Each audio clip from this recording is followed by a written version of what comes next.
When it comes to losing weight, some people really struggle to see the scale move down. Amber Gourley, the Disobedient Dietitian, is here to answer some basic questions about weight loss. Amber, so good to see you. Good to see you too. Yeah, so when we talk about weight loss, there are maybe some hidden factors that some people may not take into account why they're seeing the pounds drop, right?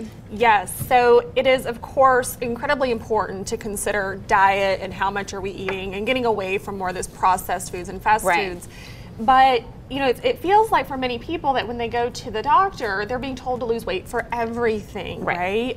You have joint pain or infertility problems, and it seems like weight loss is the first solution that's given. Right. And a lot of people fail and really struggle and beat themselves up when there's other factors that we really need to take into consideration. Right, and so tell us some of those factors that people may come across, or maybe they're hearing us talk about it and they say, hey, light bulb kind of goes off in their head.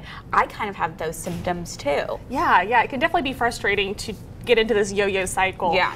And one of the biggest things I see is just inflammation, whether it's chronic pain or some other inflammatory type disease that is not being addressed. So really looking at where's the inflammation coming from and being able to address that can really, actually the pounds just go away on their own. Right, and the inflammation can really occur all over the body. It doesn't just have to be maybe in your wrist or anything like that. You can maybe have it in different areas, and that can have an effect on your weight loss, right? Yes, most definitely. So it may seem like the joint pain in your knees might not be related to your weight, but it definitely can be. Right, and so tell me a little bit about stress as well.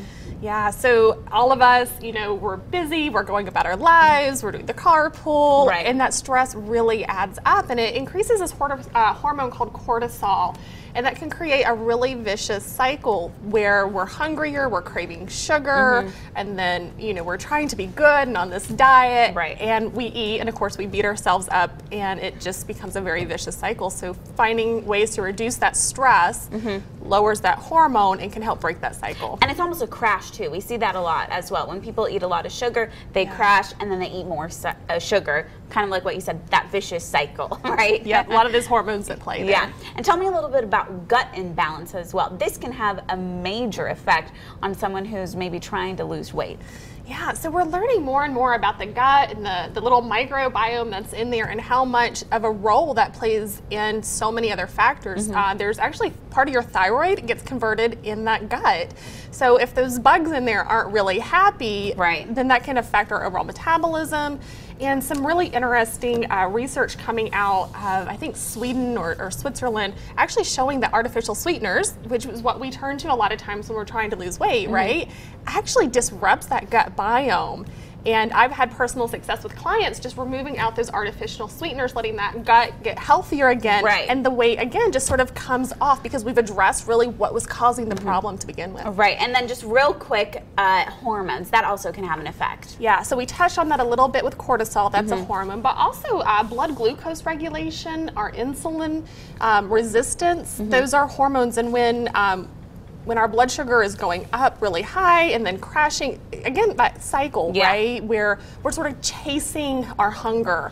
And that can also come from not getting enough sleep. There's hunger hormones that get overproduced or underproduced when we're not sleeping well. So all of those play a huge role in our cravings and how much we eat and that perceived lack of willpower. Yeah, and you know, I think this is such good information because a lot of people struggle with weight loss. And so Amber, we really appreciate you coming on Daytime. All the information to reach out to Amber, it can be found right there at the bottom of your screen. Thanks again, Amber. Thanks, Anna.